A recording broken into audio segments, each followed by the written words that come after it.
So good morning, good afternoon, and good evening. Green morning, green afternoon, green evening, and namaskar and pranam and a hearty welcome to all of you from world over. All our brothers and sisters in different countries, different parts, wherever you are, we extend you yet another very powerful morning, afternoon, and evening. Today's 88th webinar, Monday, 10th of August 2020, and from India, it's a 7 p.m. Indian Standard Time, making education relevant. Now, before we make education relevant, let me share with all my brothers and sisters in Canada, United States, and Latin America in different countries. Of course, I keep hearing from Mexico, from Panama, and from Peru, from Costa Rica, from Venezuela, from Brazil, from Colombia. All of you, those join us from either the East Coast or the West Coast, whether you are in Toronto, Mississauga, downtown Ontario, you are in Edmonton, you are in Calgary, you are in Winnipeg, or you are in British Columbia, wherever you are in Canada. Or when I talk about United States, the Eastern Shore and the Western Shore, whether you are in New York, you are in Chicago, or you are in Los Angeles in California, wherever you are, a very hearty welcome and a very warm welcome to all of you this morning, ladies and gentlemen. Either you must be having your morning walk, morning jog, morning talk, or you might be enjoying your morning cup of coffee or morning cup of tea. It's a pleasure. Enjoy yourself, but at the same time, let's share the vision with each other, making education relevant. So, ladies and gentlemen, while extending a very hearty welcome to all of you, let me move from Canada, Latin America, and United States to Europe. The entire Europe Union, when I talk about wonderful place, wonderful people, I hope you all had a wonderful lunch, you enjoyed yourself, and you all are there. So thank you for joining us today, either on the webinar or you come on the Facebook Live, Dr. Gulshan Sharma's page. Open your watch parties, more and more people, I know. And sometimes I wonder, why are we so keen to come on a Facebook and not to come directly and register ourselves on webinar? Then I learned you should be doing a smart work and not a hard work. That's what I learned from the youngsters of today. Well, it's a part of it. It's a part of the game. Now, ladies and gentlemen, from Europe, let me come to Central Asia. A very hearty welcome to all of you from Uzbekistan, Kazakhstan, Turkmenistan, Kyrgyzstan, and coming to South Asia. Let me extend a very hearty welcome to people from Bhutan, Nepal, Sri Lanka, Maldives. Thanks for joining us. And then coming to India, नमस्कार प्रणाम. आज की संध्या जब भारत में 7:05 के करीब हुए, तो आप सबका बहुत बहुत स्वागत है. आप सबका बहुत बहुत भव्य स्वागत है इस प्रोग्राम के अंदर, मेकिंग एजुकेशन रेलेवेंट. आइए शिक्षा को प्रासंगिक बनाएं, क्योंकि शिक्षा ही वो बेस है. और खासकर माननीय प्रधानमंत्री ने, उनकी कैबिनेट ने और भारत के शिक्षा मंत्री, उन सब ने मिलकर जो नई एजुकेशन पॉलिसी 2020 दी है. और उसके बाद मैं आपको लेके चलता हूं मिडिल ईस्ट में. और आइए मिडिल ईस्ट में, तो जब हम दोहा कतर में आते हैं, ओमान में आते हैं, कुवैत में आते हैं, अबू धाबी में आते हैं, दुबई में आते हैं, शारजा में आते हैं, and all the other countries and places what we have got over there. Ladies and gentlemen, this evening, we are fortunate, we are privileged, and when you will see the man, you would say, wow, is he from the education fraternity or the corporate sector or Bollywood? Because I was sharing with him, I was discussing with him, and when I will draw the curtain finally, and when I will remove the curtains, that is the time I'll share with you what did I tell him and what did I discuss with him. Till that time, let it remain as a secret. We should enjoy, both of us.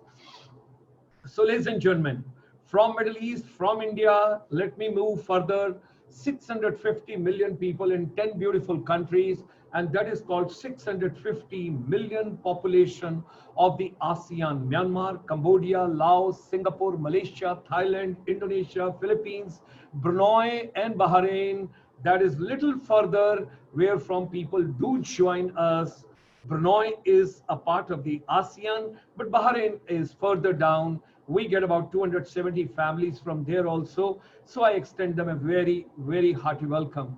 And it's such a good fortune, although it's quite late, in Taiwan, in South Korea, as well as in different places of Japan.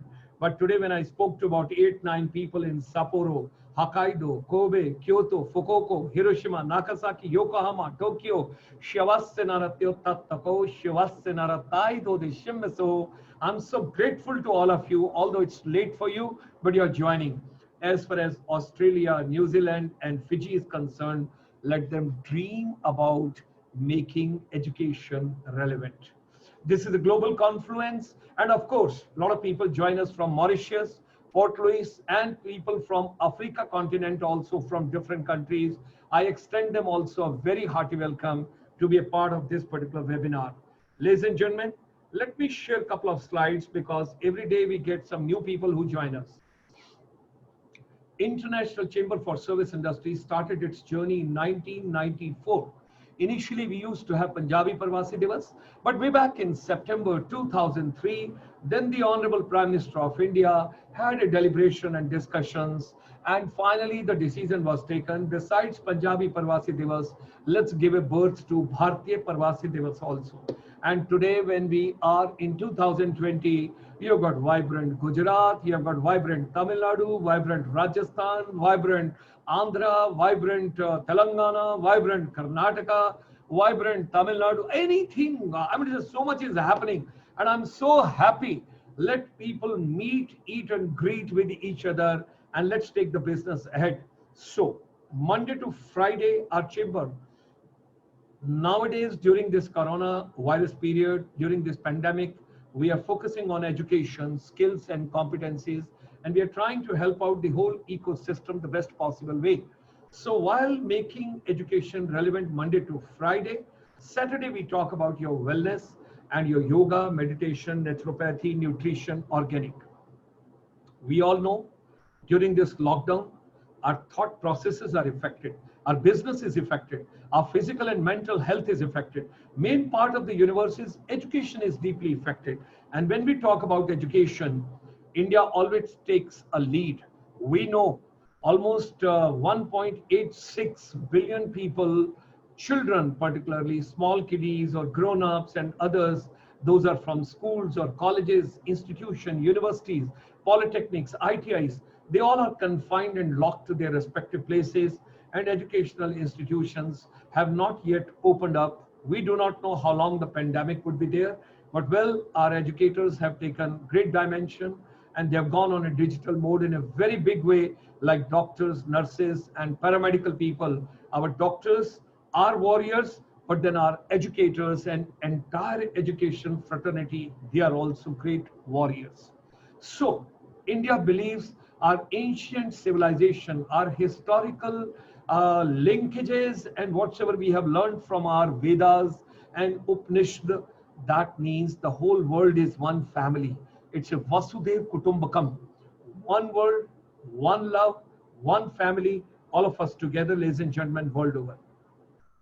The Honorable Prime Minister of India has given the 5 pillars for Atmanirbhar Bharat, how the economy, the infrastructure system, vibrant demography and demand, how all that have to be, how India has to become self-reliant. We will talk about it separately.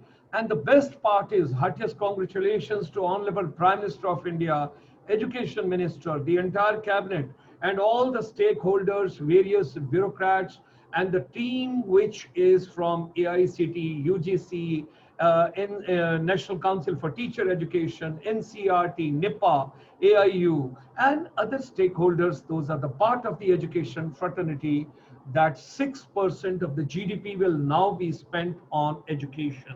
That's a great dimension which we all get. Ladies and gentlemen, our chamber, ICSI, through its finishing school, global finishing school, is empowering teachers and youth globally everywhere. We are trying to reach out wherever it's possible, whatsoever best we can do. We are trying to give them the life management skills, no depression, no anxiety, no stress. Everybody got to be normal and we got to live with it. We started this journey on 5th of June, that's making education relevant on World Environment Day.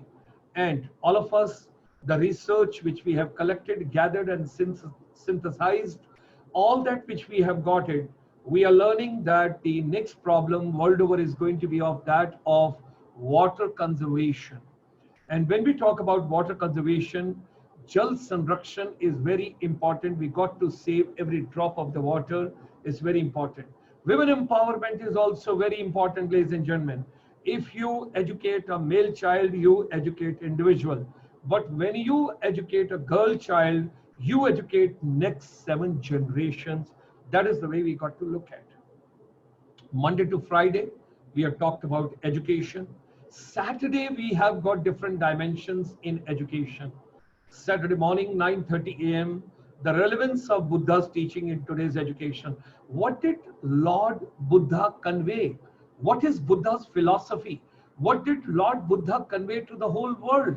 What was Takshila? What was Nalanda? What all is happening in Sanskrit and Pali language and whatsoever we talk about? We took that, and from there we come on Saturday evening, Ayurveda for the global wellness. Every Saturday evening, 7 to 8 p.m., ladies and gentlemen, don't forget to join us.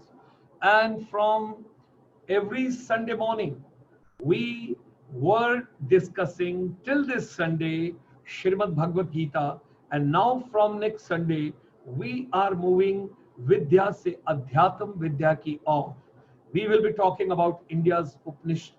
We will talk about what is conveyed in India's Upanishad, what all is relevant from those Upanishad to our education system. So शिक्षा को प्रासंगिक बनाते हुए we will be talking about India's Upanishad.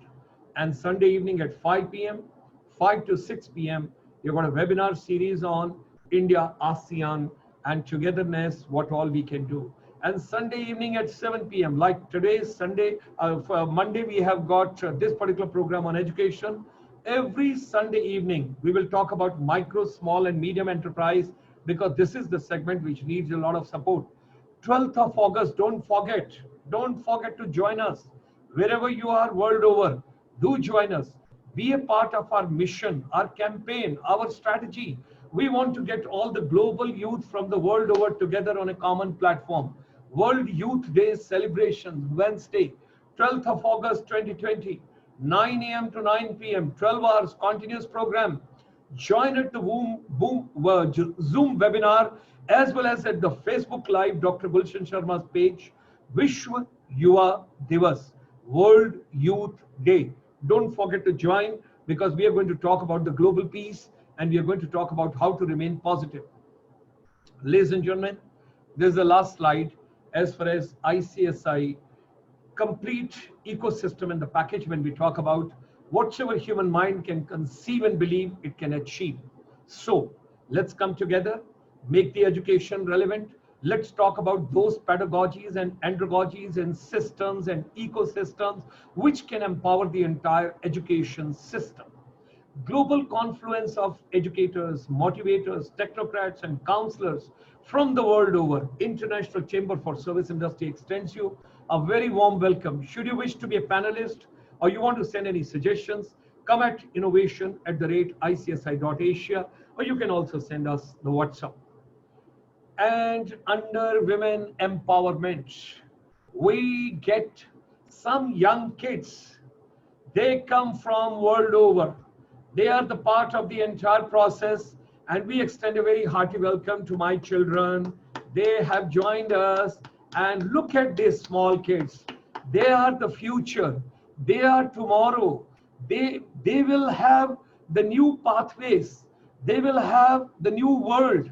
They will give new dimensions to the world. We got to equip them, empower them, encourage them, and they've got lots of creativity. Let's empower our younger generation the best possible way. So ladies and gentlemen, with these 6 small kiddies of mine, I've also got my distinguished guest, my speaker of the evening, who's a wonderful, and let me see, nobody has ever introduced himself in such a polite way. That is Mr. Arpit Dugar. He's a general manager, Next Education, Dubai. Worked with over 200 schools, author of the 3 national bestsellers. He says, let me show my dynamism and dimension at my own instead of few words, because generally people say, write my complete biodata, write my complete whatsoever I have got it, which award, where, when, how, who gave me a small kind of thing also. But well, everybody should be happy world over. That's what we are looking forward to. Your action should speak more than your words. So with these words, let me remove the curtains and get the celebrity of the evening, Mr. Arpit Dugar, with 6 small kiddies, and very, very hearty welcome. What a pleasure to have you with us from Dubai. And look at it, the small kiddies are also clapping for you. Ladies and gentlemen, I was complimenting him, but I hope it's taken in a positive way because he is happily married. I don't want anybody should create any crush or any problem or any difficulty for him. The young boy, he is in Dubai and he looks like Abhishek Bachchan.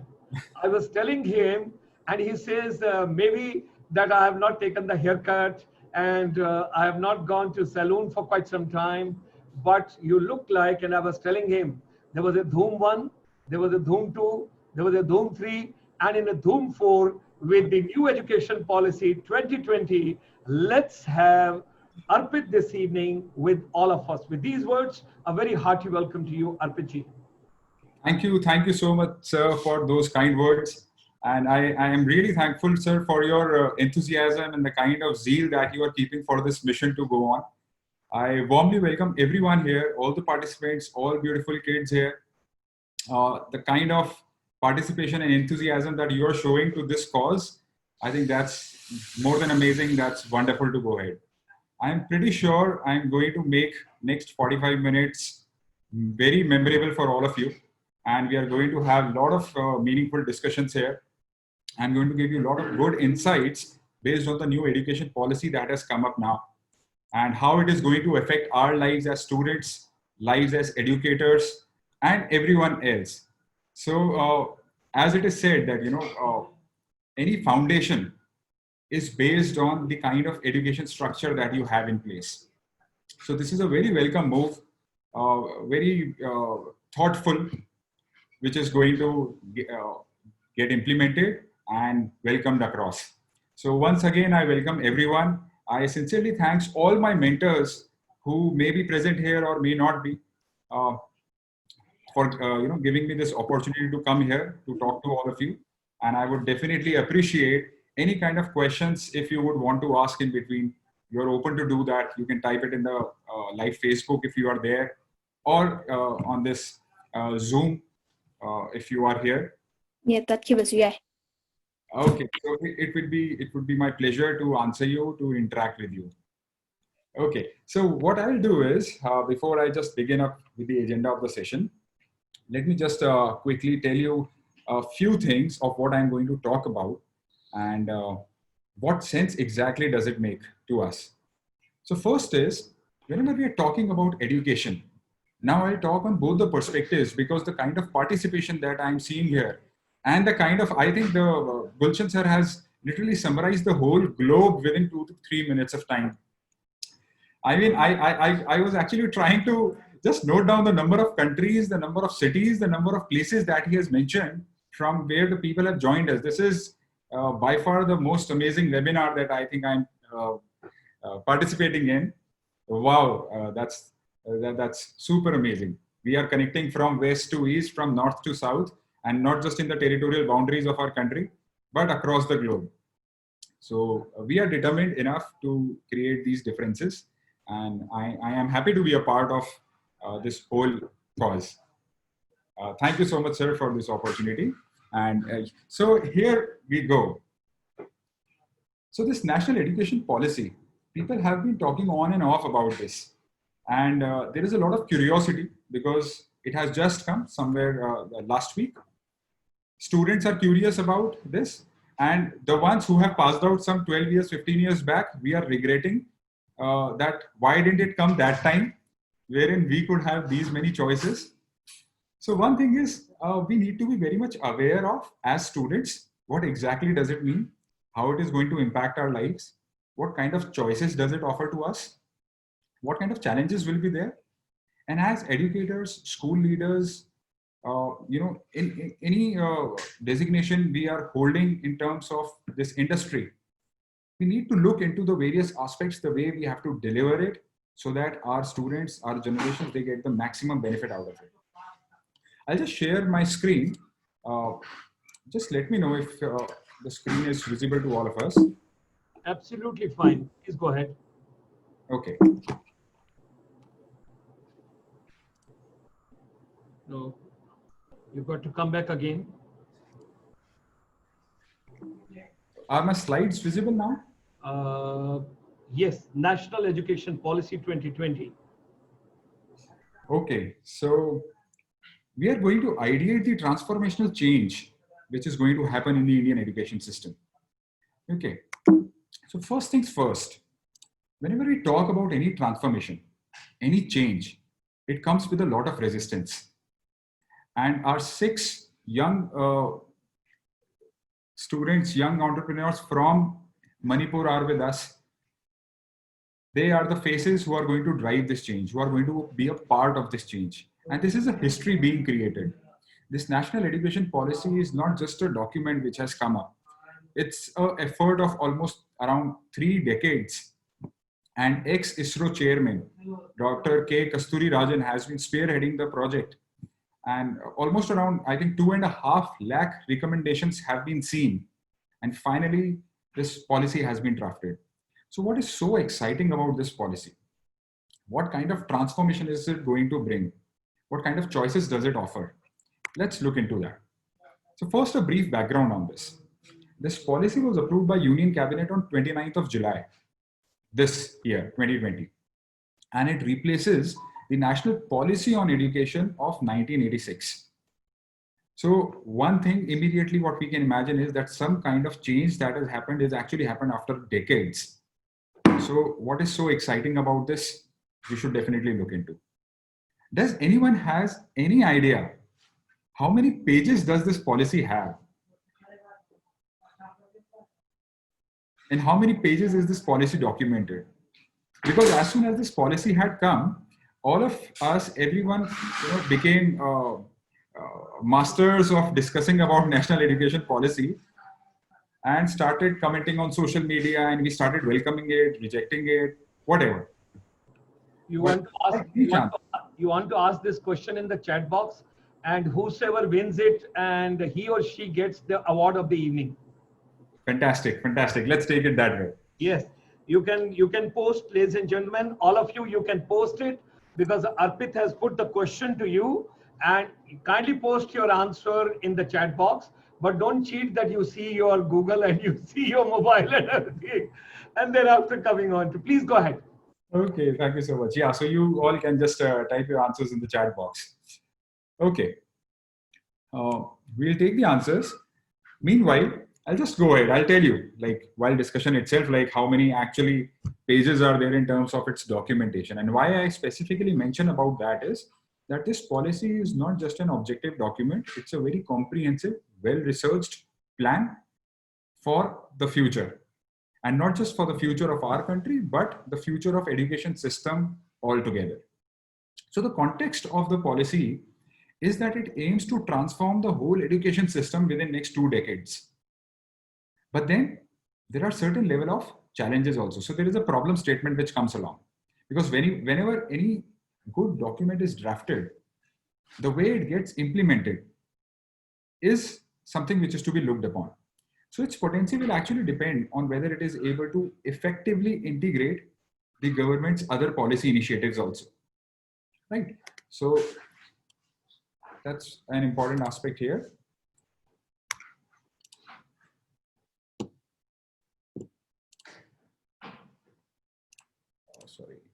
Okay.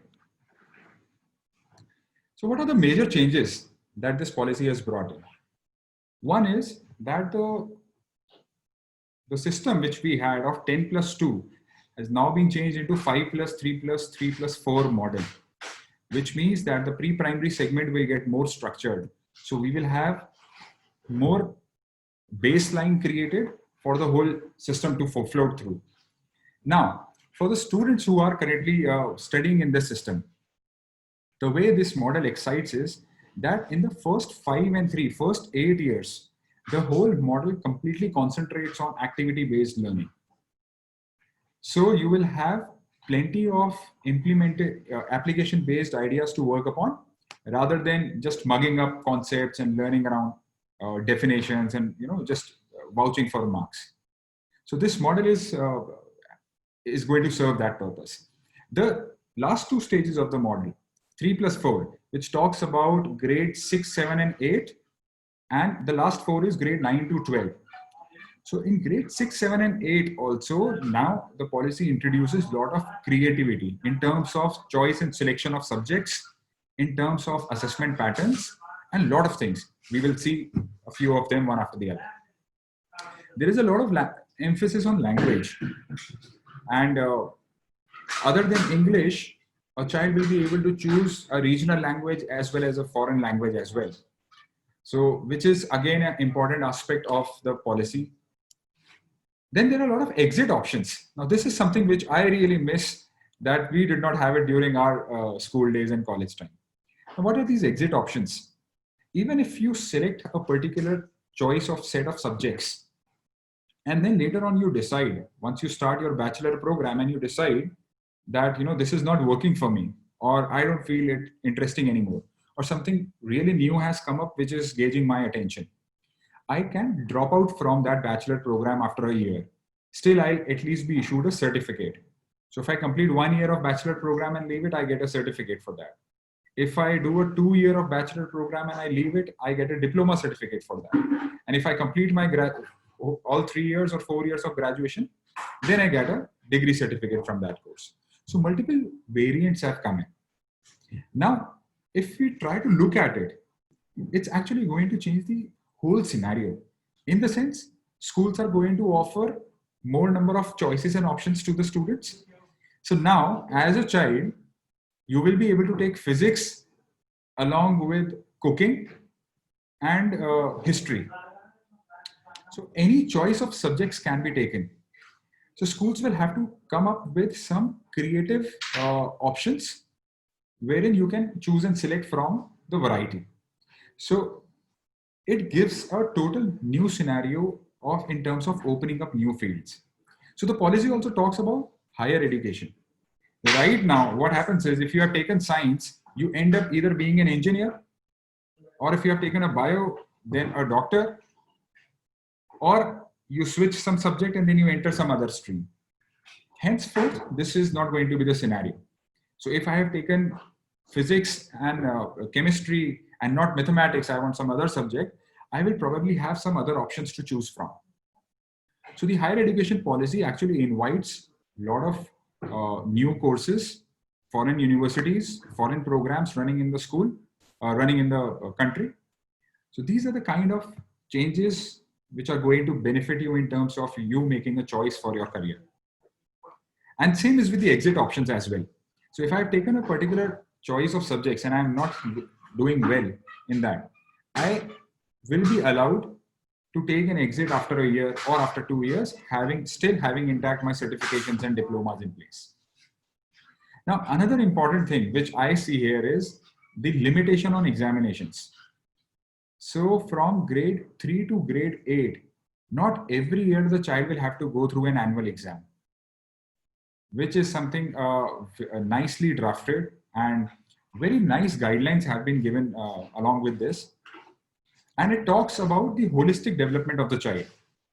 It talks about all your skills, whatever you do, a continuous monitoring of your activities and your learning, rather than one examination judging you based on the marks that you get. Similarly, one important change has also been brought in, the kind of board exams, the pattern of board exams. So the whole pattern is now changing into objectivity, into subjectivity, and into diverse form of categorization of the questions that they are going to ask here. So these things will actually motivate you in terms of pursuing your choices. Right now, I'm giving the student's perspective. I will be talking about the educator's perspective as to how to go around it, what kind of implementation level challenges as well as steps we will have to look into. So the policy also talks about holistic report cards.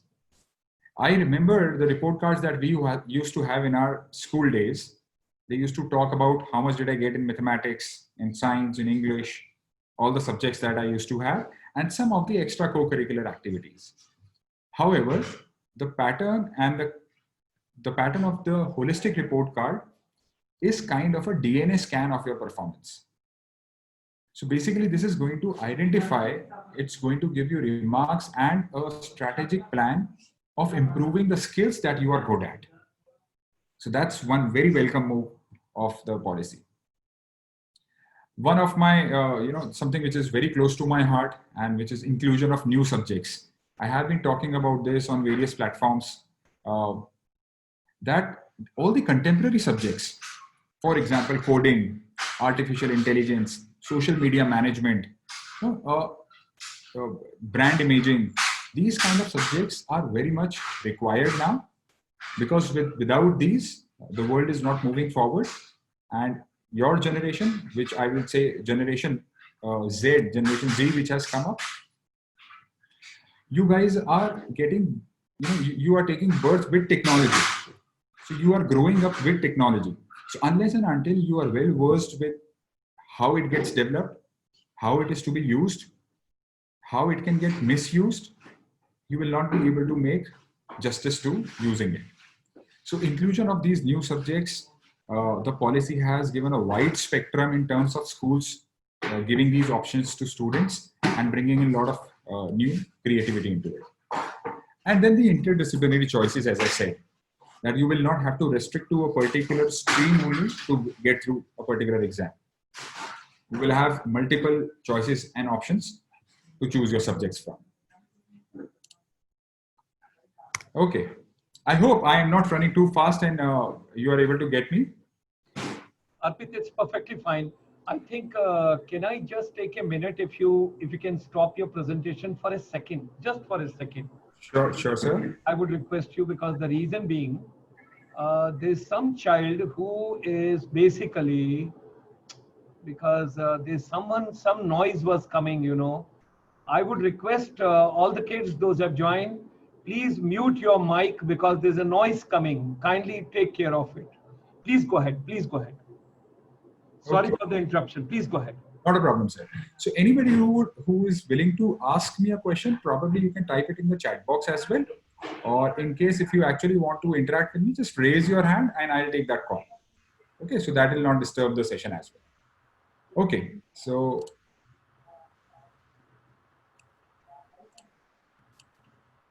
I'm sharing the screen. Yeah. Sure, please go ahead. Right. So now, as we were talking about technology and all these changes which have come up, to implement this and to use it. So as an implementer and as a user, when you see it from the student's point of view, you have to use it. And when you see it from the implementer's point of view, you will have to execute it. For both these, technology becomes the key. Now, how technology is going to drive it, we are going to talk about it a bit. So see, any kind of change which comes up has to be executed in a proper directional manner. So now for that, when I look into the whole education scenario, it's going to be get driven using the learner information system, the learning management system, the network security system, the device management system, the cyber security system, and the health management system. So when I talk about all these terms, they might sound, some big, gigantic technological terms to be used in the education segment. However, now these are becoming the norms. These will become eventually the norms of usage. So, and as students, when you are looking into these terms, the good part that you should be seeing is that there are new avenues getting opened for us to get employed in the due course of time. So a lot of technological based jobs are coming, jobs which used to exist, even 3 months back. Earlier, we used to say 10 years back or 20 years back. Now the jobs which used to exist just 3 months back are now no more existing. So the complete dynamics have changed. As educators, we have to be very much aware that we are training our students those skills which will make them race up with the contemporary world settings, so that when they pass out from schools, when they enter into their colleges, they don't feel obsolete. They'll have to match the pace with the world. So now, to run a educational institution, the first and foremost important thing is a learner information system, which completely holds and binds the data of the information of the learner, as well as all the administrative angle is taken into consideration, right from the inquiries or any kind of student grievances to access to any kind of resources, to the transport system. All these modules should be interacting with each other. Then is the learning management system. The most crucial angle I believe this learning management system has when we talk about the implementation of this policy in the schools.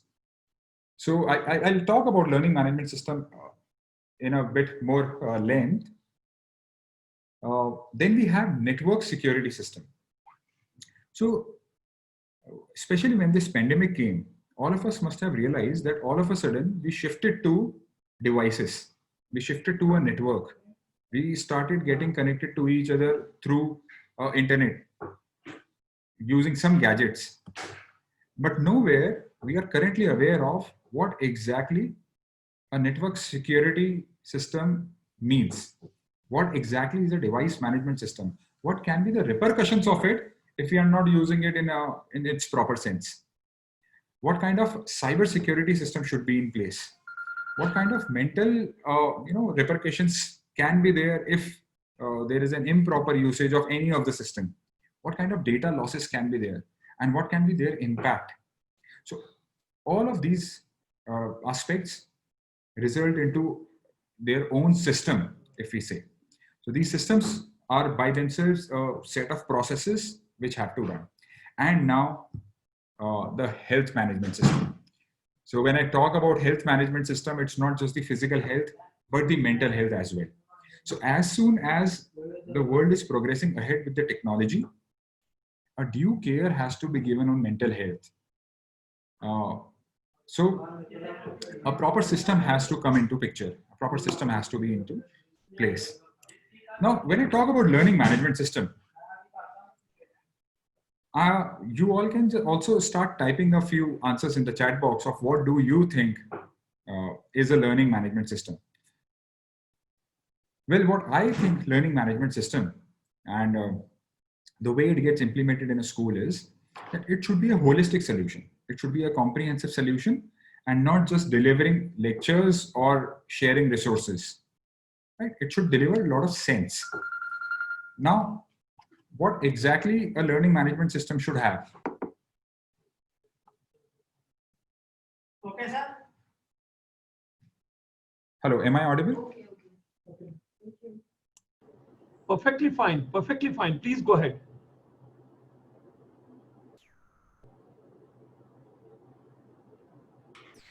Okay. So in the learning management system, basically, first we talk about that there should be a user course management, wherein as educators, when we are looking into any solution, be it any company for that sake, any product across the globe, it should provide a fantastic integration of a user course management, which should have course structuring, course editor, and complete compatibility, so that the users, end users as teachers, they're able to create their own structures in the most creative way they can. The learning management system should be able to cater to any kind of learning model that you would want to implement in the school. Today, it's a crisis. We are on e-learning mode. Tomorrow, the crisis will also go away. We will shift to a blended learning mode. Sometimes we would also appreciate the instructor-led learning mode. And there can be multiple variants of it. So the whole platform, the whole learning management system should be able to run any of these models. That should be the idea when we actually try to portray a learning solution for a school. Then the learning content. You know, the biggest crisis that this world is currently facing is, any guesses, any idea if somebody would want to just write it? What's the biggest crisis crisis that the world is facing. No, it's not COVID. It's not the pandemic. Some of you are giving some responses. Okay, so I'll take it up from here. It's the overload of information. And because of this overload of information, there are different categories of problems that have cropped up. The first, foremost, that there is no authenticity of finding what information is correct and useful for us. Second, there is a lack of concentration because of overload of information. Third, there is a superficial overconfidence built in everyone that we know everything around the globe. Now, these three primary problems are actually creating a lot of future related problems, which are going to get cropped up 10 years, 15 years down the lane, because somehow we are spoiling the way the brain should be working. So this content becomes very important. Any learning management system should have extensive availability of dedicated content, should also have the features and facilities for content creation, so that as a contributor, I should be able to create anything that I want to make somebody learn from that. Then there should be analytics and reports. Any task that we are executing should be backed up by in-depth analytics. And when I call about in-depth analytics, it is the big data. It is the data synthesis. All the data analytics measurements have to be brought in. Now, all the lovely students who are just joining the session or who are watching me right now, the way you should be looking at it is that these are the new arenas which you can fit into in the coming time. For each and every step, there are thousands of new designations, new positions, new requirements getting opened. So the world is full of opportunities for all of us. On and off, especially when this crisis pandemic happened, a lot of negativity spread into the air, that things are dying down. There are, opportunities are less, businesses are crashing. Agreed, but for a time being. So this phase shall too pass. And once it passes by, just think of the immense of possibilities which we will have to contribute to be a part of. This is just a glimpse of one sector's one solution. Just imagine across the globe what all is running and what new kind of requirements will come into. So as students, you should be very much open-minded in terms of learning new stuff, in terms of adapting to the changes that are coming in. So the analytics and reports should be able to generate the learner's progress reports, the learning curves for each and every activity that the child is undergoing. A lot of monitoring controls should be there.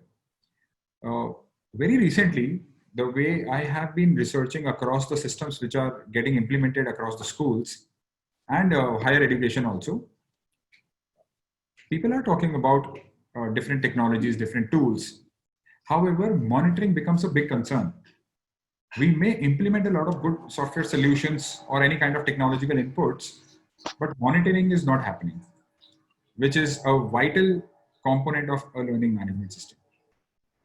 A 360-degree performance view should be there for all the stakeholders. So whenever school segment is concerned, we had always been concerned about students first and then the development of our teachers.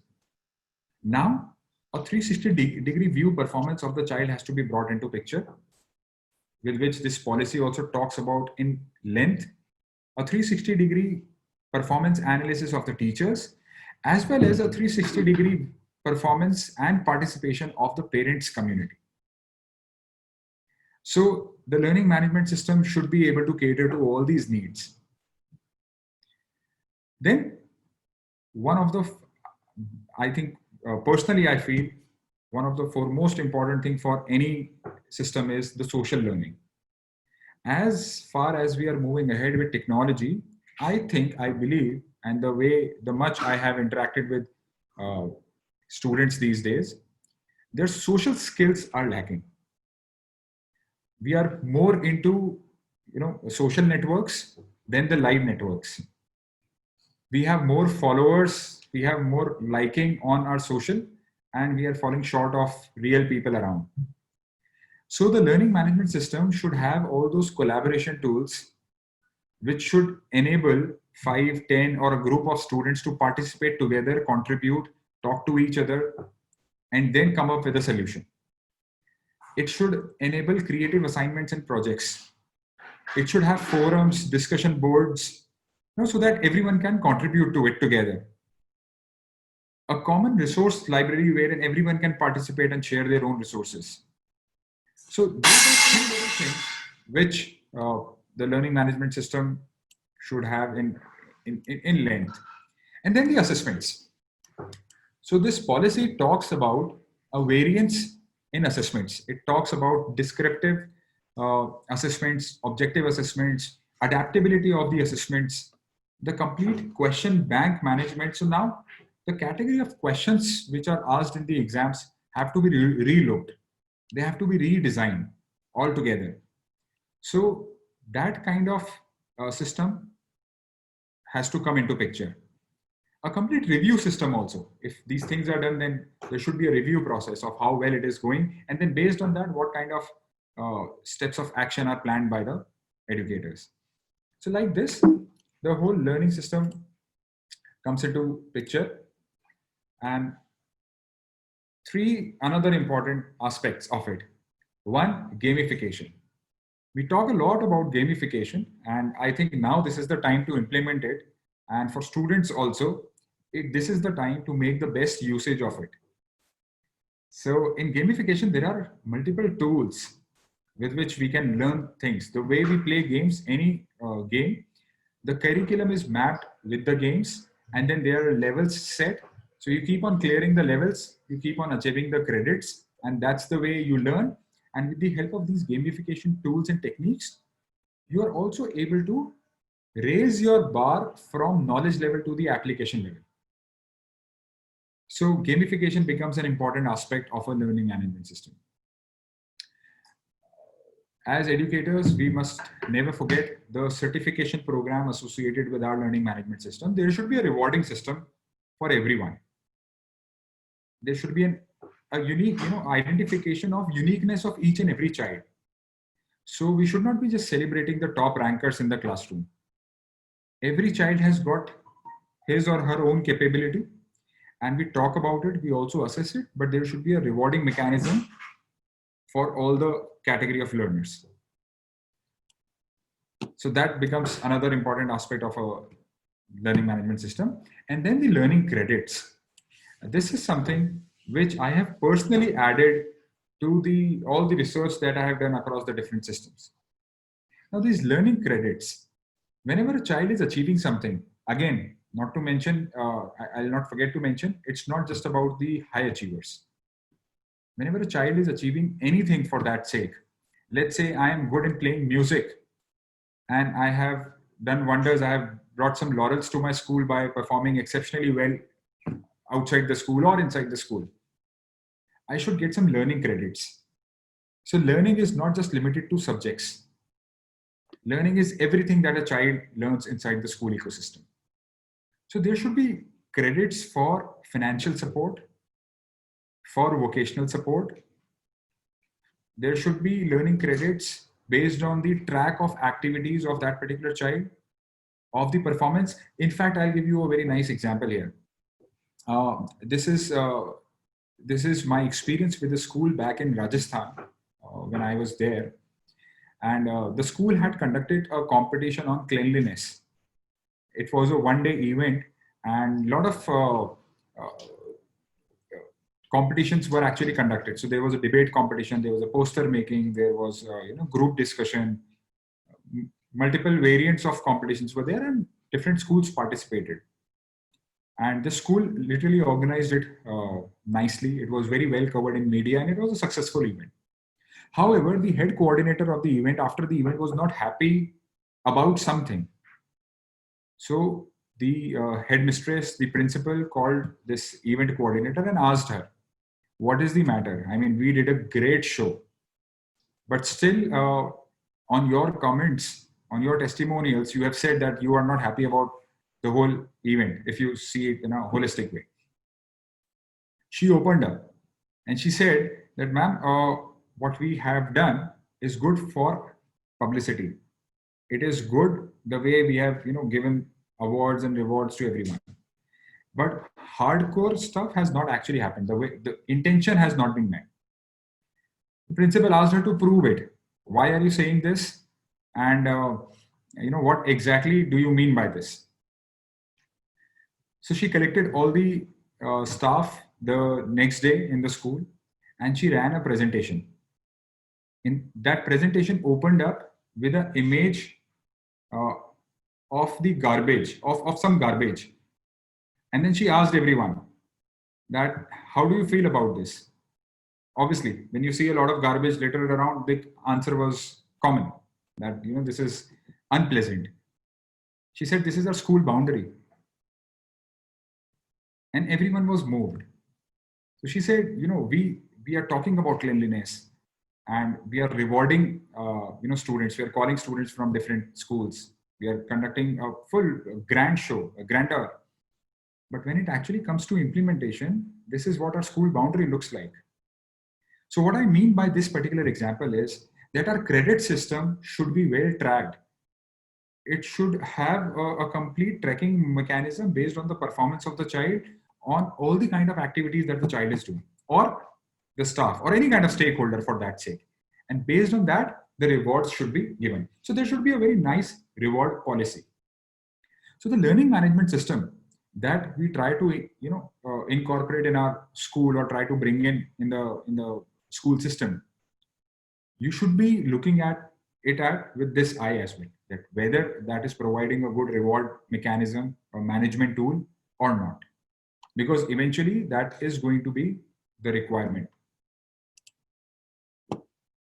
And now a bit about the technical side of it, the IT side of it. Any learning management system now should be cloud-based rather than hosting it in your school premise itself. It has got its own merits and demerits. However, the cloud-based solution has got far more merits than the hosted ones. It increases the efficiency, the flexibility. It substantially reduces the IT costs. So, and then there is always a scope of scalability. Especially when we are talking about e-learning modules and blended learning modules, the scope of scalability should always be there, and cloud-based solutions provide that. And the best feature-wise, if it has, is that it gets automatically updated on real-time basis. So as a school, as an institution, we do not have to struggle with getting those servers updated and then maintaining them.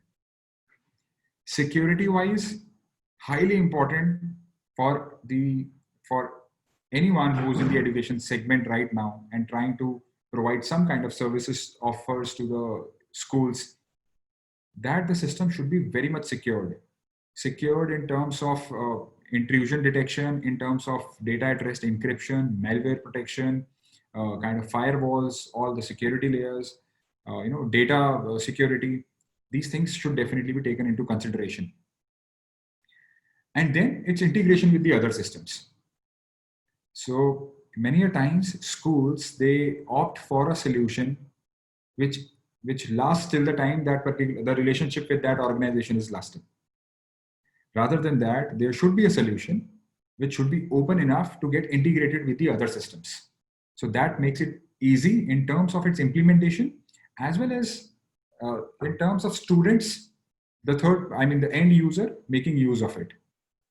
So that is very important in a learning management system. So that's one aspect of the kind of technology that we are trying to ideate, trying to portray for any school system. And I think this is going to be the one of by far the biggest challenges for any school, to first shortlist a solution which offers all the programs, like all the modules like this.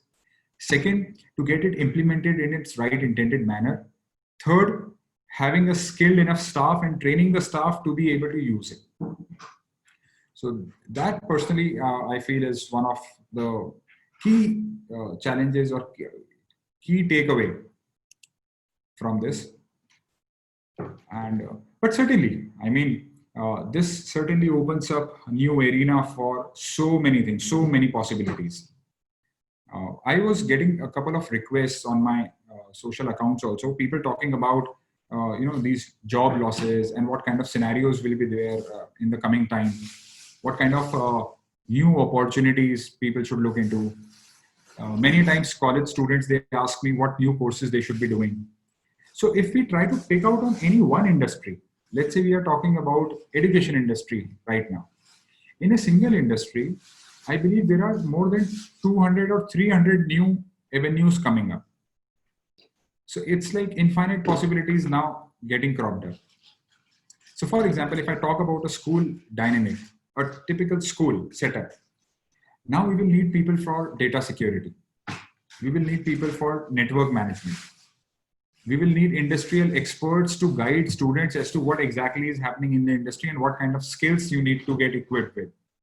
Then we need PR people to coordinate with these industrial experts. We need innovation managers in the schools who would just talk about the latest, who would just get implemented the latest innovative solutions happening across the globe. We would need performance evaluators who would not just evaluate the performance of the students, but the teachers, the non-teaching staff, all the administrative staff, and all the stakeholders. Will not only evaluate the performance of people, but will also evaluate the performance of processes running in a school. So there is immense of scope which is getting folded in front of us. We would, I think, this is by far the most creative and in-demand position which is coming up now, which is a transformationalist. So a transformationalist is actually going to work around processes and then suggest and guide ways to completely transform it to help the institutions in terms of reducing their costs or increasing their efficiency, the effectivity of that. So these are going to be high in demand. Definitely we would need mental health counselors. With so much of data, as I said, data overload is the biggest risk that we are facing. We need to be, and as students, a lot of you are there. This especially I would like to guide all of you that the kind of exposure that you all have to data and to technology, you need to be very wise. You need to be cautious enough that where you are using it and where you just cross the boundary to misuse it. So in coming times, these mental health counselors are really going to help, and not just students. This is for everyone. And very recently, I mean, hats off to the teaching community across the globe who had been working 24/7 to cater to students. All of a sudden, everyone just became, IT skilled, and I think Six Sigma black belt, I would say. Delivering the curriculum, making the curriculum, and some of the schools, without having a good technological support, still being able to cater their best to the students was something out of the box. But the other aspect of it, yes, people have been under pressure, a lot of pressure. So these mental health counselors are somebody are going to be somebody who will make that balance, who will act as a weighing balance between work and people. Health inspectors in schools, especially with pandemics like this coming in. So we cannot be taking any kind of risk in future. And for at least for a couple of years down the lane, we would need this set of people inside the school premise to take care of our younger ones. The data analysts.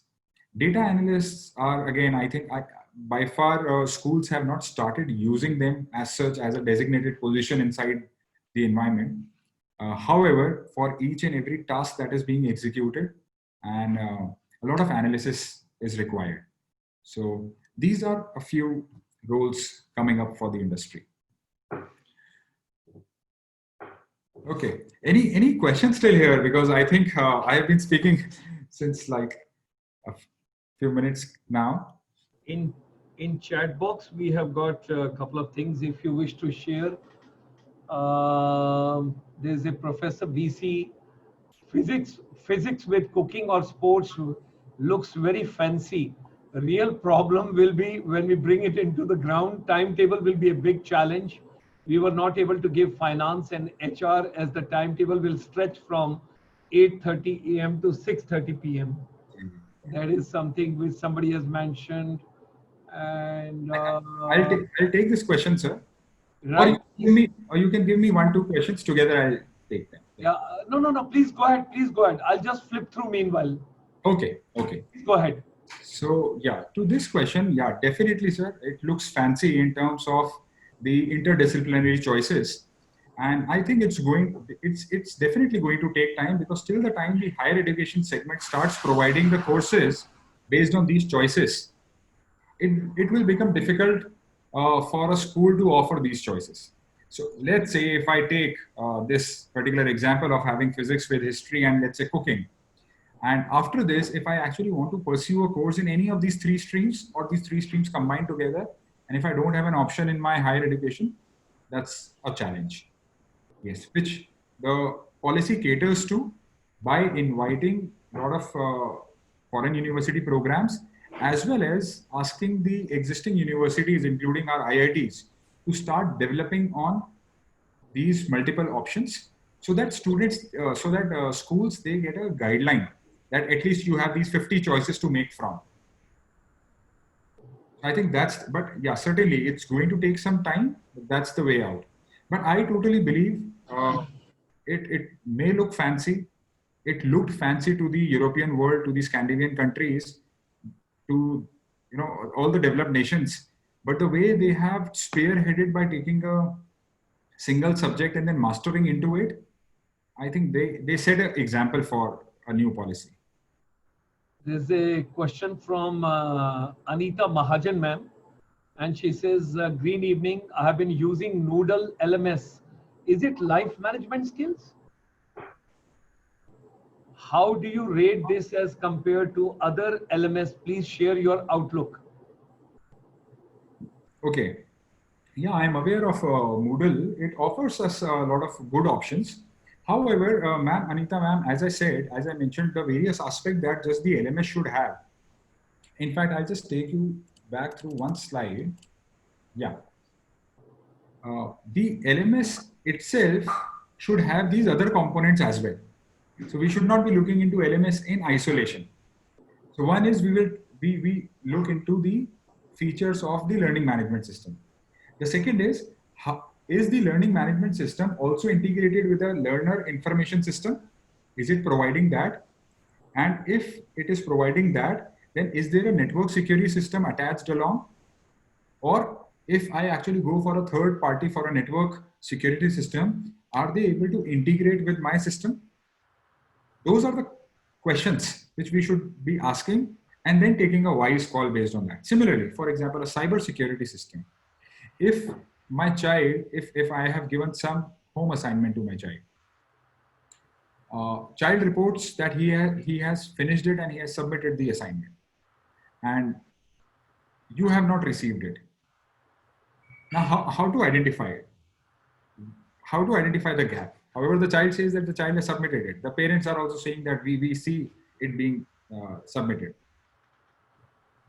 And that's a cyber security comes into picture, wherein we get to know that if there is a foreign intrusion there, is the data of the child safe, or is somebody accessing that?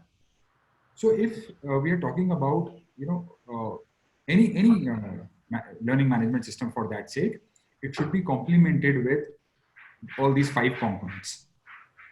Then the whole cycle runs properly.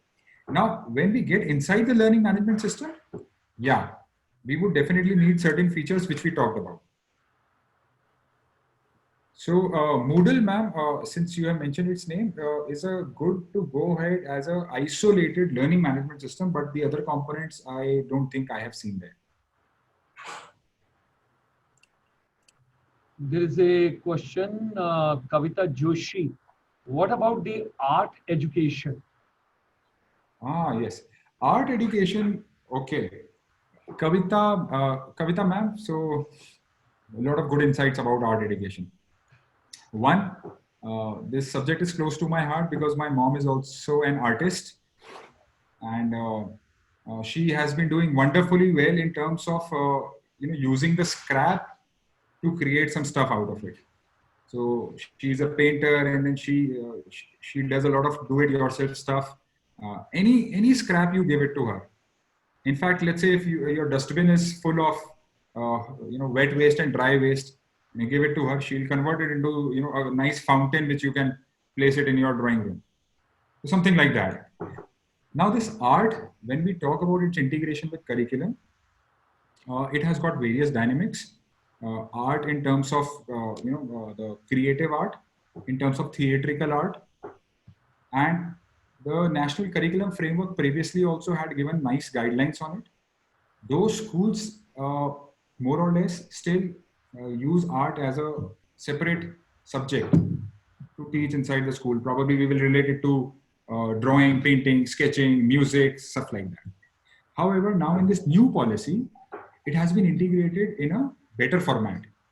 So right from kindergarten, like now the policy has shifted from this model 5 plus 3 plus 3 plus 4. So right from the pre-primary years up till grade 10, which is the last four, up till there, the curriculum is completely integrated now in terms of its usage with concepts of science, mathematics, and culture. So I believe now the onus is on us as educators in terms of getting it implemented very nicely. Right. So definitely. Yeah, there's another one, Megan D'Souza, and she says that do schools have the liberty to restrict the choices for students? Yes, schools will have this liberty because obviously, ma'am, let's say, Megan, ma'am, let's say we have around 100 subjects to offer. We will not have those many number of students to be opting those subjects. One. Second, there will be a lot of operational challenges as well. So in terms of that, but yes, rather than just restricting it to 3-4 streams, we can give some more options to the students. So for example, if I was running a school, so I would at least increase my number of options from 3 to 10 different choices. So going forward, I think that schools will be chosen based on the kind of choices that they are giving to the students. So if I'm interested in social media and journalism and mathematics, and let's say there is a school which is actually giving me a kind of a combination which is close to this, I would like to switch to that school and then pursue that course. So that is going to be the scenario, 5 years, 7 years down the lane. Should we proceed? Okay. So, yeah.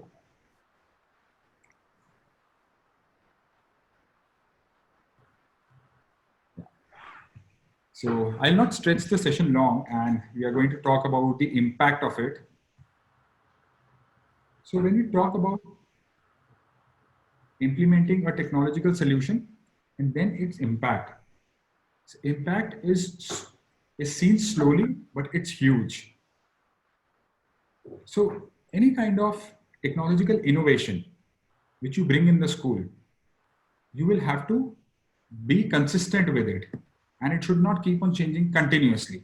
Yes, it should have agility, it should have that flexibility, but you should not be experimenting with the whole system altogether, one after the other, because that's where we are going to lose that concentration, where it's going to create an impact. So I'll just switch back to one slide, which I actually wanted to discuss a bit more.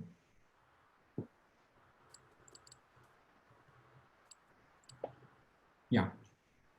So my first slide, wherein I wanted to talk about this transformation, especially in education sector. the transformation is going to take some time. And when I see this policy, how how much modifications, how much transition, the adjustment, the kind of change it has brought in, it's going to get adapted slowly. So as school leaders, as educators, first is to adopt it. Second is to adapt it. The third is to see the transformation. So sometimes we tend to confuse between adopting and transformation, and then we miss out that cycle of adapting it. So when I say adopt it, the whole process has to be re-engineered. The kind of mechanisms, the processes that are being deployed in the school have to be rethought. And then wherever the changes are required in terms of bringing in innovation, in terms of reducing time and effort, reducing costs, and increasing productivity and effectivity, things have to be planned, redesigned. Once that is done, and then it is run for at least 4 semesters or 6 semesters, which is like 2 to 3 years, then that transformation is going to get more visible. So this is the scenario which is going to take place in terms of this national education policy. And to all the leaders who are here with us today, and to all the students, students should definitely look into the kind of examination model this policy has brought in, the kind of subject choice options the policy brings into picture, the new subjects that the policy talks about, the kind of exit options that you have. And as school leaders, definitely, I think the 36-page preface is also very important to be read.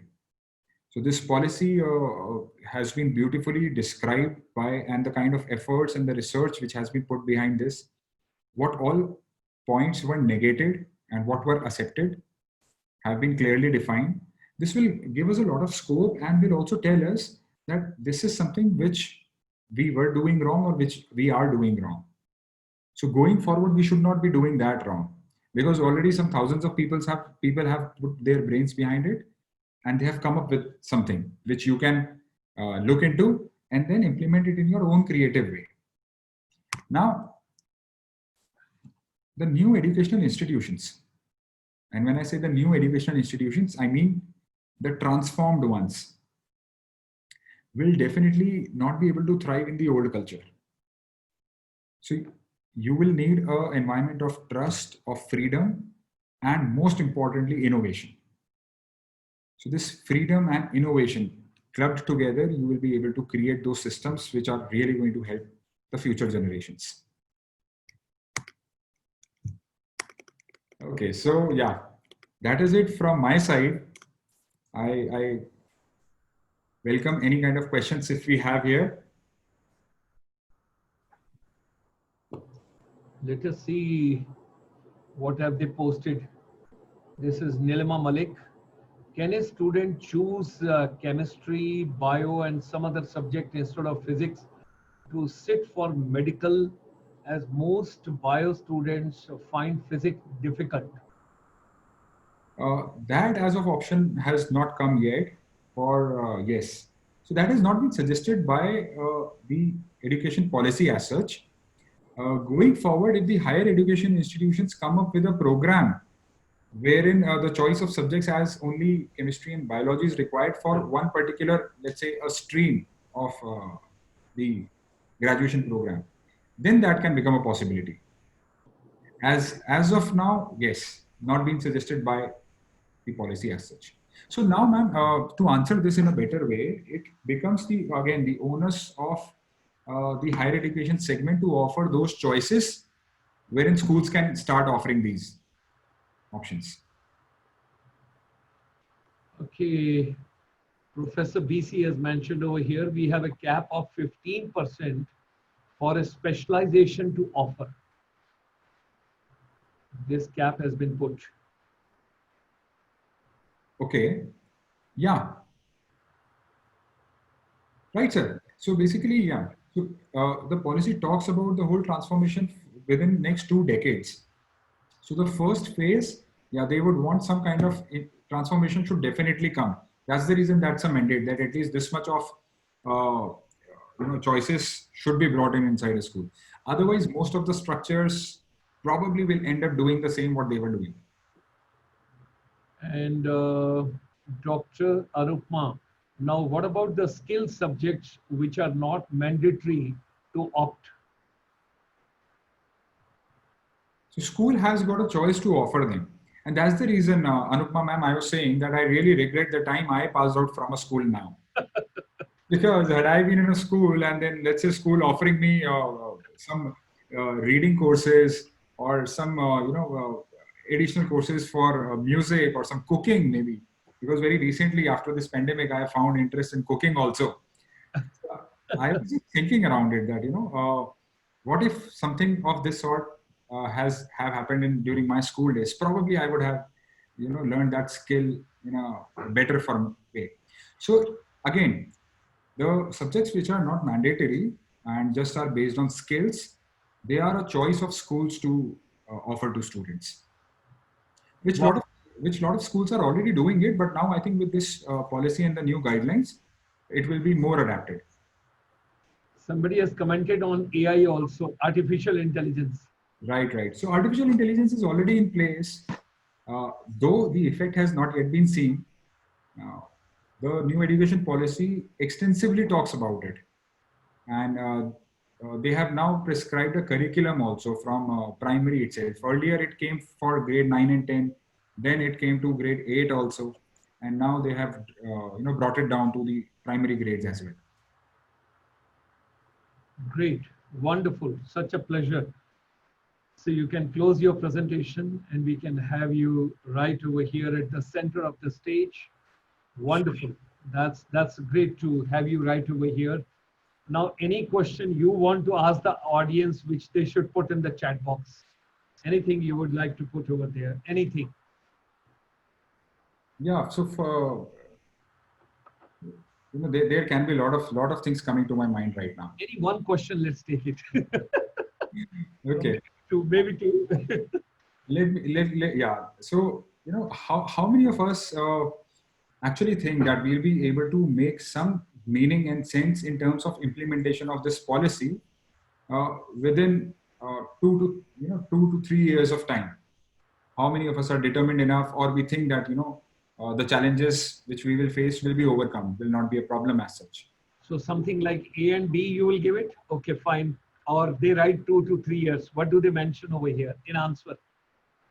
Okay, so I think a yes and a no will be okay. Let's say I give a time frame of 3 years, and we think that at least 50%, 40 to 50% of it, we'll be able to start driving within next 2 to 3 years.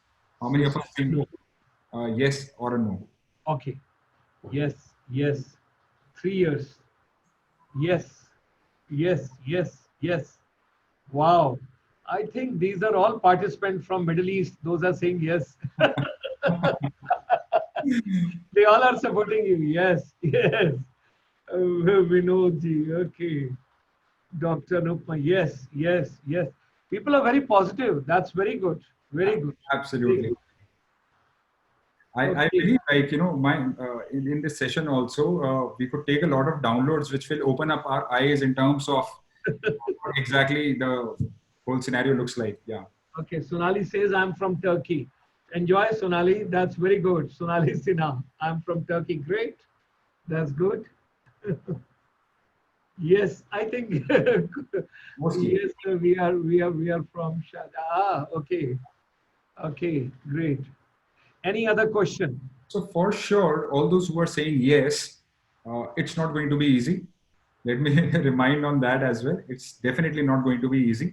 We will have to keep our socks pulled up for 24/7 for the next 2 years, 3 years continuously, and then only this is going to happen. But yes, definitely, if even a handful of us are determined enough to do this, I think it's going to become bring a magical transformation in the coming years.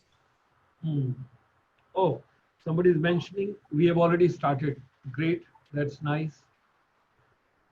So I would definitely want all of us to connect with us more, you can also connect with me on my social platforms. LinkedIn. Why don't you post it over here so that they can, you can post it over here. Sure, sure. I'll do that on the Facebook page itself. I'll just mention my. Okay, great. As well as I'll mention it here. Yeah. Secondly, I'm getting some queries from overseas. They want that if you can emphasize on that point a little more, that adopt, adapt, and see transformation. They want that you should make it more simple for them, because in a very polite way, I'll mention that some of them are Spanish, some of them are French, and some other people, those are from Latin America, those are watching this program. So they have told me that could you please ask him that adopt, adapt, and see transformation related to some example so that we understand in totality. Okay, fine. I'll take that up. Thank you so much for that, making a request for that. So when we are talking about this whole transformation, the way it is going to happen is that first we have to adopt the best practices that the policy suggests. I'll take an example. So let's say we were talking about these differentiated choice of subjects. Now, as a school, I have decided that I am going to bring in journalism, mass media in my school. But I don't want my students to just get restricted with journalism and mass media. I want to include some additional options as well. So I decide that, okay, students who are opting for science as a stream, I will give them two options. Maybe they can choose any of the two subjects from physics, chemistry, and biology. Any two from here, one from journalism and one from, let's say, humanities. I am creating this additional combination for my school. This is adopting, that I am adopting a recommendation by the policy. Now, adapting to it. So when we talk about adapting, it's effective implementation. That once I have adopted this, now I want to give the substantial resources to be able to execute these programs consistently. One, in terms of all the dynamics associated to it. As a school leader, I should be able to give immense scope to my students as to, after opting for these choices, where they are going to end to. What kind of future they may plan with these choices. So I should be able to plan that, design that, and then implement it successfully. Third is transformation. Transformation is basically the output. The first two stages are input and transformation is the output. Transformation you do not plan. Transformation will happen. Now how that will happen is that once you have created this kind of stream and the students are excelling in that and they're able to become some future leaders in these roles. Now that's the kind of transformation that a school can create. So that's the way you adopt, you get adapted to it, and then you transform. Okay. Okay, that answers. I hope this answered to your query, sir. Yeah. Is there anything specifically on environment protection? Okay. Yes, there is. This is a question somebody has put it from Peru. Okay. So then I'm sure that somebody. I mean, the people who are asking these questions have gone through the policy. Wow. Okay. So definitely, all the sustainable development goals are included in the policy in depth and in length. When we talk about environment, the policy has actually now interlinked, or I would say cross-linked, a requirement of all the subjects with the protection of environment, and in fact, to an extent, biodiversity as well. So the whole world is currently facing a pandemic crisis, and in these times, a lot of positives and negatives we have seen in terms of change in the environment. Going down the lane in future, when the pressure on Earth is going to increase in terms of population size increasing, resources getting depleted, environment is a big concern. So the policy actually talks about environmental awareness itself as a stream, as a subject. it also gives options for schools to create their own environment and sustainable policies, because based on the local dynamics, you may implement certain strategies. So it gives you that liberty. It gives that authority for schools to exercise. Okay. And okay, there are a couple of questions. There are so many questions. But Yeah, that will keep coming in because somebody has asked a question. Let me club all the questions together. It is basically from Central Asia. I'm not taking them separately, but they are from Central. Does your organization give end-to-end solution, and what support your organization gives? It is from Uzbekistan, Kazakhstan, and Turkmenistan. Wow. Wow. Okay. So I welcome this question from all of you, and I'll just give a brief about my organization and what do we do. So I am associated with the EdTech organization, an education player, who are serving to the education technology industry since almost 12 years, and have been working with almost 12,000 schools by now. So yes, we provide end-to-end solutions to the school segment. We understand the school environment, and all the aspects that I was talking about, the learning management system, or be it the learner information system or data security. Yes, we as an organization provide a solution for that. Is it technical support, or is it technology-based support, which Yes. is remotely monitored?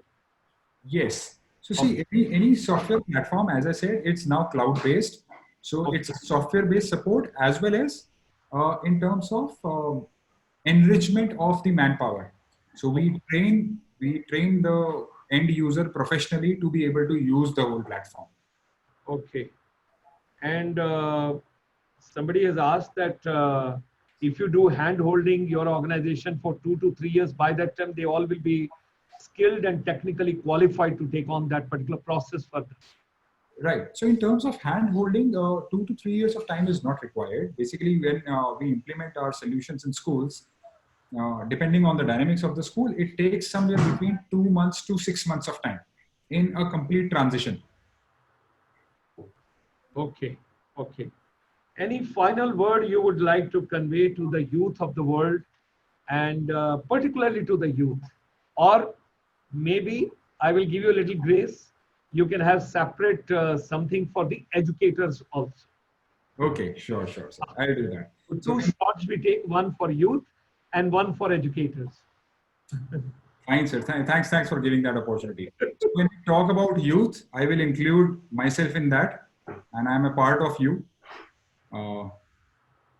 One common message I think will drive all of us for the life, that there are immense of possibilities and opportunities. There is no scope to lose hope at any moment of time.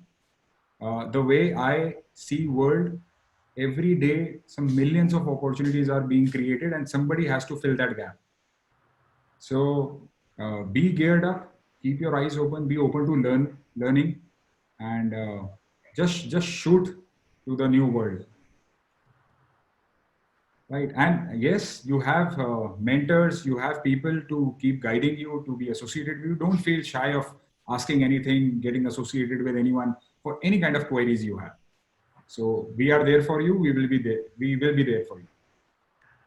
There's lots of laughter from educators from the world over. They say, is the corona likely to continue for some more time? Because the digital mode is very difficult. So oh God. I am not a specialist to answer on that, whether what will be the scenario with corona, but sir, definitely, I mean, irrespective of the scenario, one thing is for sure, that at least for some time, the new normal will be along with this. Yes. So we have to, blend our ways in terms of reaching out to our students. Thank you very much. People, I just want to share with you screen. People are from the world over sending so much of it, so many watch parties and so many places. Oh. I mean, it's grateful. It's grateful. So ladies and gentlemen, big thanks to Mr. Arpit. What a wonderful evening. It was a great evening and we all enjoyed quite a bit. And Arpit, now in your presence, let me get these small kiddies. Those have been listening to you so patiently and they enjoyed, I'm pretty sure they enjoyed each and every word. Like a good student, I have taken all the notes. I'm, Sir, I'm pretty I sure was they doing that. also must have enjoyed quite a bit of it. So, with these words, let me first get Lucky. You are very lucky. Let's start with you this evening. Can you unmute your mic, my child? Can you unmute your mic? Yeah. Great evening. Good evening. How are you? Oh, here is my little I'm child. fine. My lovely child. How are your parents? How's your family? They're all fine, sir. They all are fine. Okay. Your neighbors, your entire community, and all the people over there in your tribe, they all are fine? Yes, of course. Good, good. Lucky, now you are a celebrity and the whole Yes. world is watching you. And the gentleman who talked to you today from Dubai and gave such a nice sermon. So let's listen to you. What do you want to tell all the girls world over, those are watching you? Come on. What do you want to tell? Okay. So all of the girls out there who's watching me, I mean, like all over the globe, whatever language you speak, hi to everyone. And for all girls, I want to say that Oh, I lost you. Come back again, child. I lost you. Okay, let me go to the next girl by the time she comes. Sago Salam. Sagol Sam. Can you come? Sagol okay. Sam. Unmute your Yeah. mic. Unmute your Yes, mic. sir. Oh, Lucky has come. Lucky has come. Yes, Lucky. Go ahead. Okay. Lucky, go ahead. Go ahead, Lucky. So for all those girls, it's just that keep learning new things. Keep learning Keep new things. learning new things. It's because yeah, you cannot just stuck on one thing. Just keep learning new things, just have courage, and please stating yourself. And education is not just about like thing, just Okay. Keep learning new things. That's like my life message for management you. skills. Thank This you. are also Thank you. Thank you. Ankita. Ankita, good evening. Can you unmute your mic? Yes, Ankita. Good evening. Good evening, sir. How are you, child? I'm fine, sir. Oh, your room looks so colorful like young girls. Wow, that's great. Green, green. Environment color all around. Oh, great. How is everybody in the neighborhood, your family, all are fine? Yes, sir, all are fine. Good, very good. See, you're so intelligent. You have brought the mic very near so that everybody can hear you properly. These are small, small things. They make a lot of difference. Okay, what do you want to tell all the girls world over? Come on. To all the girls who are watching me out there, first I want to say is that love yourself, be fearless, and don't quit. Because giving up is the birthplace of regret, and learn to take advantage of the present situation we are getting. And lastly, we are girls, we are women, we are human, and never think that we are burden to the society. Thank you. Oh my God, such a powerful words. Each and every word what you conveyed. Oh my God. You are power. No child, no girl is a burden. They are wonderful children of ours. Okay. God bless you. Let me just come to Thaunjam. Thaunjam. Unmute your mic, child. Thaunjam. Thaunjam, are you there? Good Thaunjam. evening, sir. Good evening. Good evening, my child. How are you? So I've unmuted my mic. I'm Okay. doing really great. The lockdown is really amazing. Ah, Everybody is cooperating really well, sir. God bless you. And how's the family? How are neighbors? How's everybody? We all are doing really great, sir. We are cooperating very, very well. Like it's amazing how how things are going right now. Okay. Anything you would like to tell the girl child world over? Any message from your side? So first of all, I want to say that we are very lucky that we have access, like we are today we are able to join this webinar and all, because as far as I know, there are many women, many child, like who don't even get a chance of like getting education and all. So first of all, I'm feeling very lucky. So all of the girls out there, all of the women out there who are in today, first of all, we are very lucky. And like as my senior has already said before, that education is important, we are not burden and all. Yes, she's right. But what today I'm trying to say is that कि yes, education जो है, like the education sorry, I'm quite fond of Hindi, so right now I just like नहीं, हिंदी में sorry बोलो, about no that. problem. Hindi में बोलो ना. People कोई will. problem नहीं है sir, but what I know is that कि there are also people from around the globe, so I can't speak Hindi right now because it's not something that all of the people know. Okay. Sorry about that. Go ahead. Go ahead. First of all, we are very lucky, and we should not be quitting what we have right now. Like we should be grateful of what we have, and above all that, sir, can you hear me, sir? Yes, we can hear you. I'm listening to you very carefully. Each and every word of yours. Okay, sir. I was saying that we are lucky. I'm We are sorry if lucky.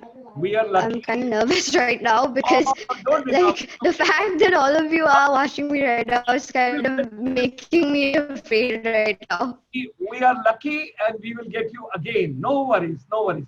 Tanushri, enjoy the little things. Oh, Tanushri.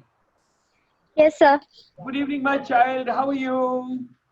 I'm really fine, sir. Good evening to everyone out there, and please stay home and stay safe. It's been a great year, and we're enjoying ourselves at our homes, and we can. There's a problem that we can just cooperate with each other, and we are not connected. I mean, we are connected through internet or something, but we are not well connected, which we could a friend or something where we could uh, express our feelings or something that we do usually. So I want to tell all the girls and women or anything or boys or anyone out there to reach out to whenever a situation or a problem which is faced by you. Reach out to everyone out there and let them help you. You can just get the burden inside you have to tell them, get it public, and you should get the tell everyone and Help telling them. everybody. Help everybody.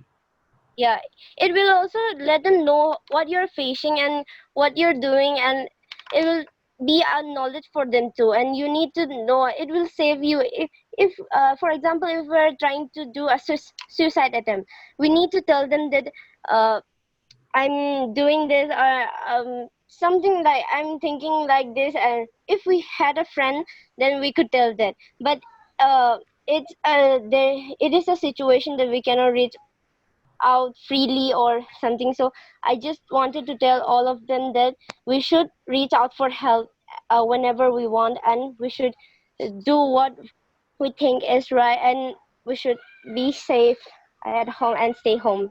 That's all I want to say. We should be safe. We should stay home, help out each other. And the most important point is, child, be positive all the times. Be Yeah, positive. That yeah, is something very important. And this yeah. morning we had Dr. Palin. Dr. Palin Oh, Dr. from what that called Shija She's a Hospital. hospital. Yeah. Yes. He spoke so well and he's helping so many people in Myanmar. God bless him. Okay, let me go to Sagol Slem. Sagol Sam. Good evening, Sagol Sam. Sagulsam, good Good evening. evening, sir. Actually, my name is Natasha. Ah, your name is Actually, Natasha. my name is Natasha. Sagolsem is my surname. Okay. Yes, sir. I will say, Natasha, hearty welcome to you, child. How are you? How are you? Sir, I'm good. The lockdown Okay. is quite boring for me, but Oh, boring. but I'm learning many things. Keep myself occupied with so much activities. Okay. Okay. And what do you want to convey to all the girl child world over? What do you want to tell them? What I want to tell is that the COVID-19 pandemic is not gonna end soon, and It's the fact is that it is okay. going to be with us for For a long time. It is going to be with us for a okay. very long time. So I would like to say is that just be positive. Okay. Don't. Sir, Thank. having some problem with my network.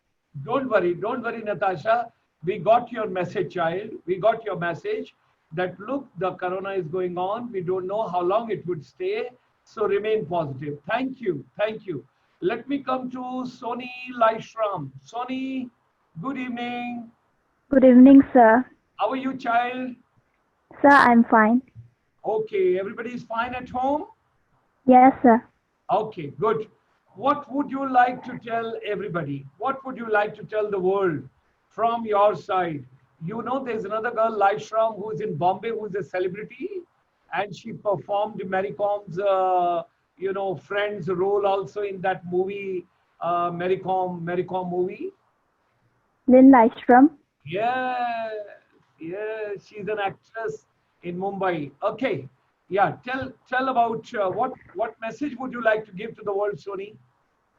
Sir, I would like to convey to all the girls that education is the most important thing. Okay. Education increases our self-confidence, which will help us to keep a place in the society. If it will increase our self-confidence, it will give up. We will have a power to achieve what we want. Okay, so education is very important. Okay, great. It's such a pleasure. Why don't you smile? Why are you so serious? Yes, always laughing, always smiling. That is very important.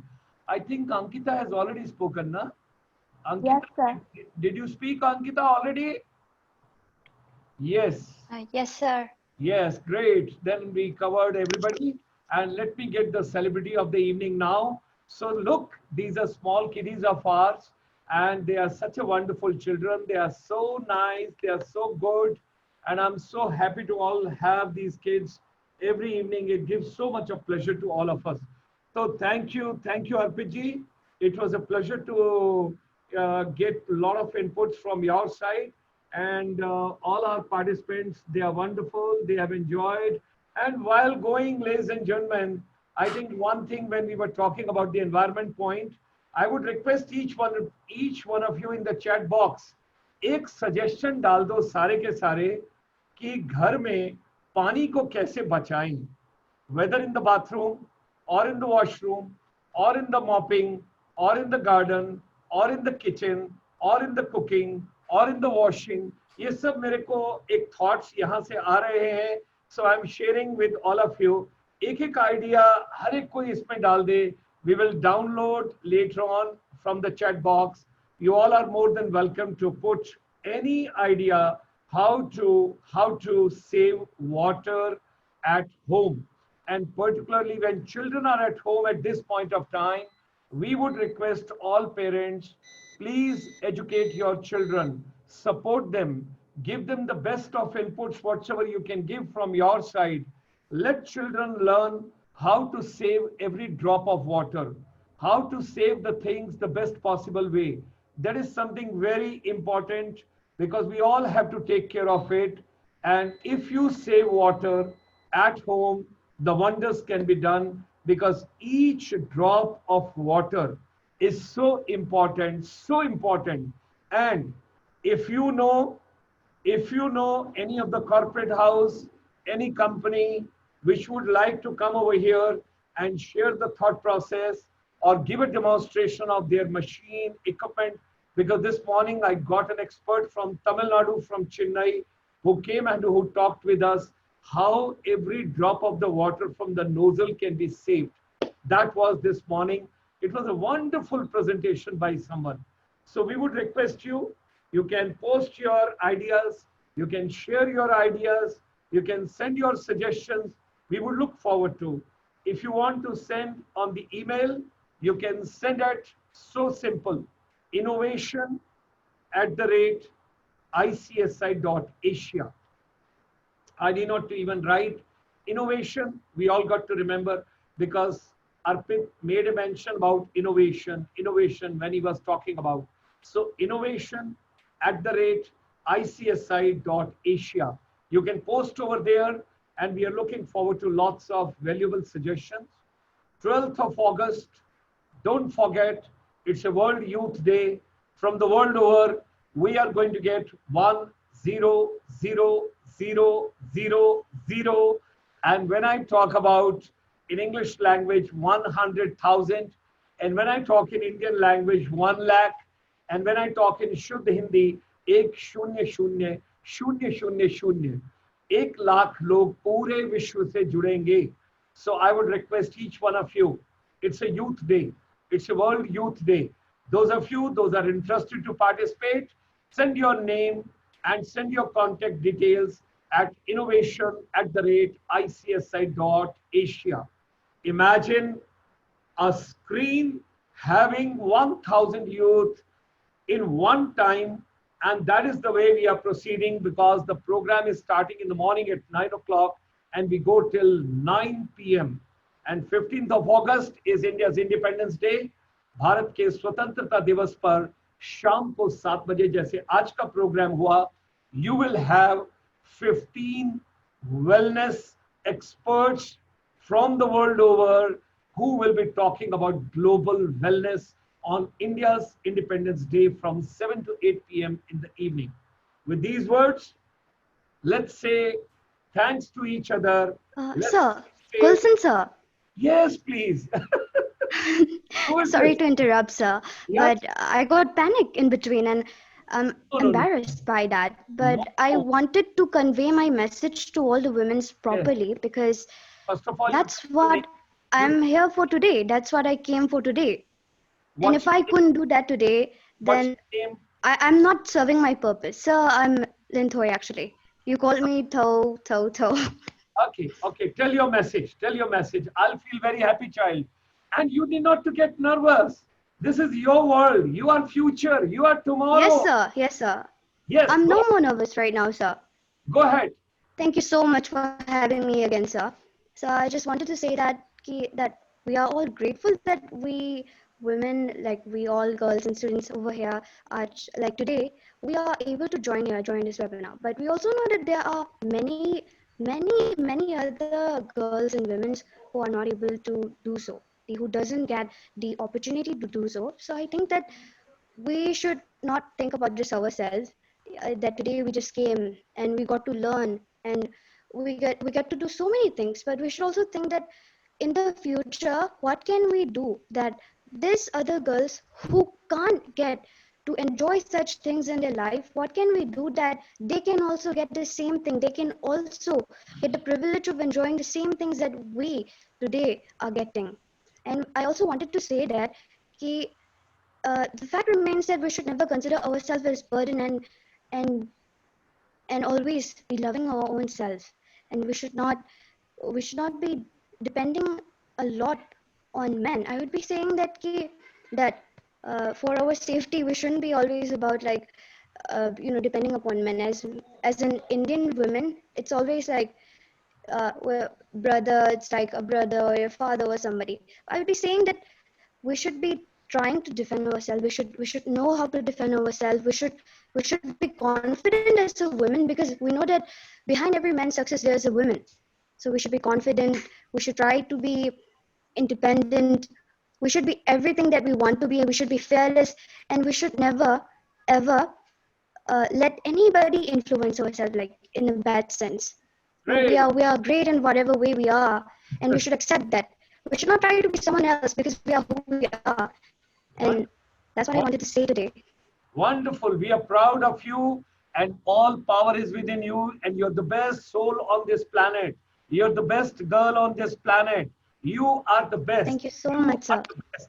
And when we finish this, Sir, say 10 times to yourself, I am the best. I am the best. Yes. sir. Who is that? Sir, Natasha. Natasha. Yes, Natasha. Tell me, child. Tell me. So I couldn't speak properly because I'm participating in such a webinar for the first time and I'm very nervous. No, no, you should not be nervous. I just wanted to say that all the girls around, according to me, according to you, I believe that girls have very power. okay. Girls have got lots of power. Girls are very powerful, okay? Have very strong willpower, and I also think that girls will also develop more confidence so that they can stand up against their problems. And also, I live in a society where girls are already empowered. So I think that in many parts of India, girls are still considered a burden. And I don't think that girls are burden. They are the pillars. We can empower girls to such. You are the most powerful girl, Natasha, on this planet. And you know, Dr. Mohindra Kaur, she has just mentioned over here, it's never late, Natasha. You are the most powerful girl on this planet. And you're the best girl on this planet. And it was today's your first day. So always remember, you had an opportunity to share your thought process with the entire world. Thank you very much. Thanks a lot. Thank you, Natasha. And thanks all my little gates, my children, my grandchildren. I'm so grateful. I'm so thankful to all of you that you had come. And finally, Arpit, it was such a pleasure. Thank you very much. It was wonderful to have you. And my deep regards to Prema ma'am. She introduced you to us. And we are looking forward to a lot of collaboration. We are looking forward to a lot of connectivity. And we will have lots of programs in future together. With these words, wish you a great evening, happy evening. And Dhoom 4 would be coming.